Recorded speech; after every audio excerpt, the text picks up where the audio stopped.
Okay. Well, if I can't make God support on live.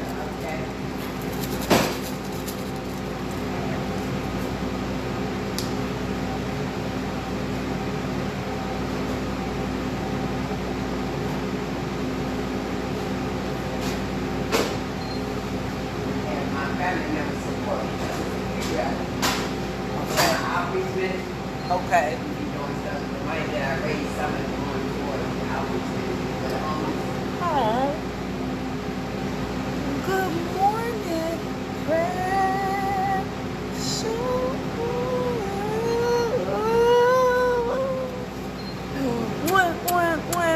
What? How you doing, baby? Happy Monday. And today on Coffee and Conversation with your girl, Shakenya. When you get a minute, go to that YouTube channel, Shakenya, and hit subscribe, guys. We've been doing this long enough. Look at some of the videos, and if you see anything that you like, please hit share. And yes, it's Monday. Yes, I got on the blue. Yes, it's early. No, you're not having a mental breakdown. I have a residential clean this morning. Yeah, if I clean in the morning, typically it's just a house. You know, I can't be in a house at night like I am in the buildings, right? Can you imagine me coming in tickling your feet? No. So yeah, I got a residential clean this morning. I'm okay with that. Yep. So I schedule my day around it, and it's on and popping. It's on and popping. So this segment, y'all, we focusing a lot on mental health because you got to think about it. You've been using these techniques on the baby since your 9th grade year. Now you seniors, all those days, years, months, you've been using these manipulation tips on this child to get back at your ex, your baby mama, your baby daddy. Yeah, it got to be wearing and tearing on everybody.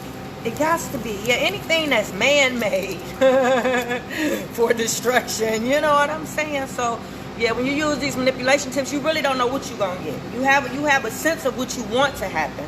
And that's to sever that relationship between that child and that parent. So making this child hate this parent just as much as you. So whatever it takes to do that, you kind of just pulling at straws, just guessing, just trying stuff. You know, like how they give you medication and they see if this works, that dosage don't work, then they change the dosage until it works for you. So they keep poking the bear. I can give you a lot of analogies. I can keep coming at you, but they keep doing it, and they keep doing it till they get the final result. And the final result is no relationship. No relationship. It's been 5 years, and I have not heard from my baby daddy or my child almost in 5 years. Why wouldn't he want to talk to me? Why wouldn't he want to let me know and update me on how my baby is doing? Why wouldn't he want me to be in her life? Why wouldn't he want me to be a part when I was so much a part of her life, right? You got to understand, I assisted. Anything that he needed done with her, I was there as a helpmate and support. He signed her up for golf. I took her to practice. I sent him information for midnight golf. I took her all the way to the east side when they had their meetings. Yeah, but he picked it and paid. So that's a balance right there. That's two parents working together. Yeah, I'm not saying that to complain. I'm just letting you know my part in the role that I played as mom, right? There's no way I shouldn't be a part of her life. There's no way he shouldn't want to call me. Yeah. All the certificates that she got and brought home, I made copies of them. And I put them in an album for him so he can have them too. There's no way he shouldn't want to call. Whenever she had an issue with him not spending time with her, I called, and if he didn't answer, I texted him.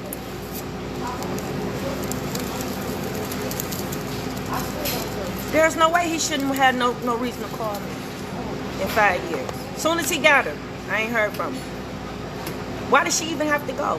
Why did she even have to stay with him?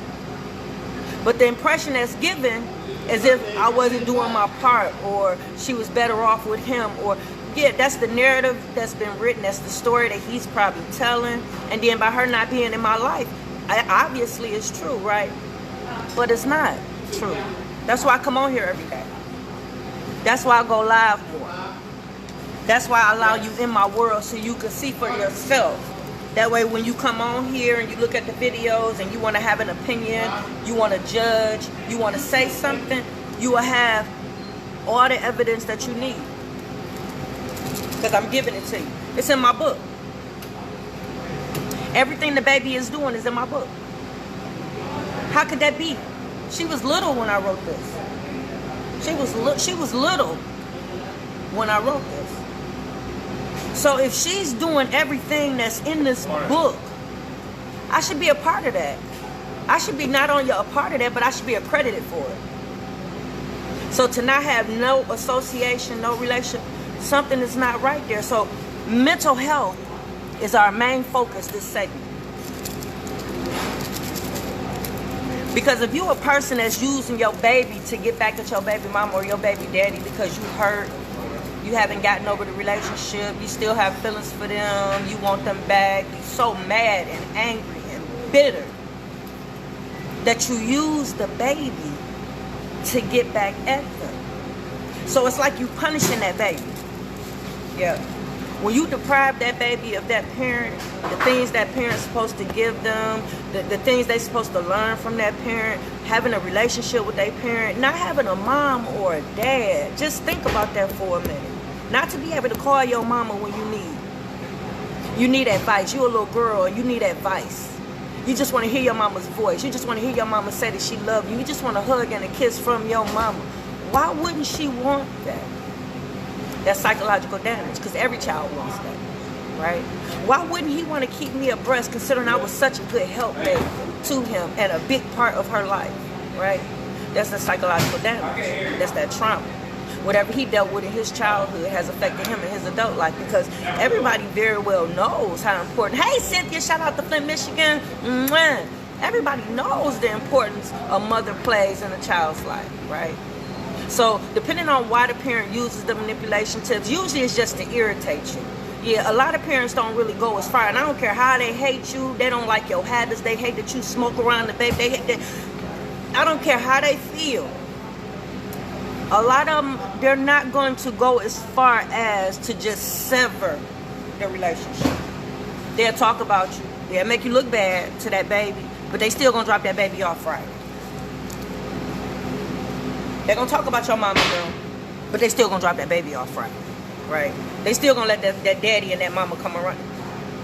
To completely be disowned, you gotta think about how much trauma that has caused for everybody involved, right? So yeah, for a baby mama or a baby daddy to do that much damage, definitely need mental health treatment. Definitely need mental health treatment. To sit around all day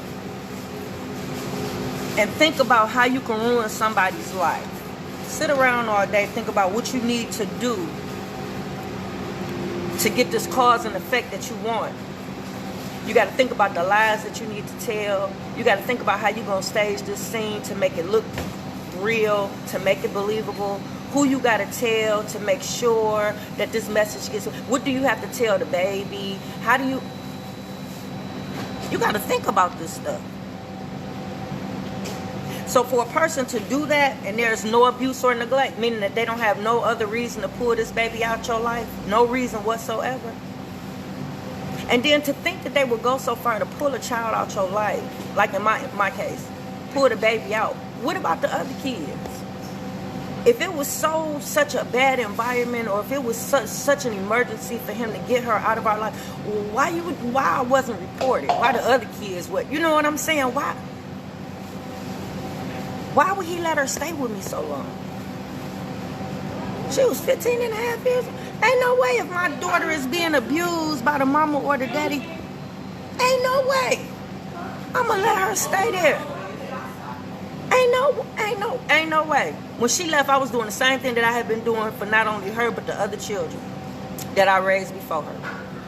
Values, morals, principles, work ethic. Anything that they need, everything I'm telling you to do for your kids, I did for all of them. So that's trauma, right? That's all the psychological damage we talk about. That's all the irreversible damage that we talk about. So mental health treatment is definitely needed for that baby mama or that baby daddy, right? Yeah, so for somebody to put a plan in motion to try to bring you down, think about ways of doing it, and then to execute it, yeah. As an adult, you pretty much know how doing certain things is going to affect certain people, right? You pretty much know the outcome, right? So yeah, that's sadistic. That's diabolical. Yeah.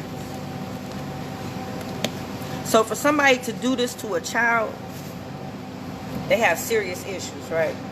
The child that's being used, they're suffering because they don't have a mother or a father. Why wouldn't that mother or father be missed? Why wouldn't that child suffer abandonment issues? Why wouldn't that child feel rejected? Why wouldn't that child feel unloved? Why wouldn't that child feel some kind of way without their mother or father in their life? Especially if they've had it. Especially if they had a taste of what that feels like to have a mother and have a father. Yeah, you got to understand the psychological damage that's being caused when you remove that parent and there's no abuse or neglect. You got to understand that, right? So mental health treatment is very important. Very important. Do you know what a child has to do to process that? How that child feel on holidays? How that child feel when they're around their peers and they have their mama and their daddy? How that child feel when they see relatives, when they out in public and they see people with their mama and their daddy having a loving relationship, having fun? That's how those disorders start. That's how that sadness creeps in. That's how that depression runs rampant. That's the start of it. Those are the disorders that you don't introduce into your child's life, right? Not to mention the siblings and the cousins and the relatives of the child. The child, they miss the child, right? So they're suffering just the same, right? So much damage is caused. So much damage. So mental health treatment is very important. And I'm noticing that a lot of y'all shy away just because mental health, the name. So let's see if we can think of some other names and some other terms that you can use to make you feel comfortable and normalize talking about mental health treatment. Emotional well-being. Mental resilience. Inner harmony. I know these are phrases that you can use when you're addressing mental health, or when you're talking about somebody, you want to casually say that this is what you're doing. You're putting you first, and you're taking care of your mental state first, right? Cognitive well-being. Emotional fitness. I like that one. Psychological wellness. Mindfulness. Be very mindful. Very demure. Emotional equilibrium. It's a mouthful. Psychological health and mind wellness. Yeah, just a couple little terms that we can use instead of using mental health treatment, mental health, yeah.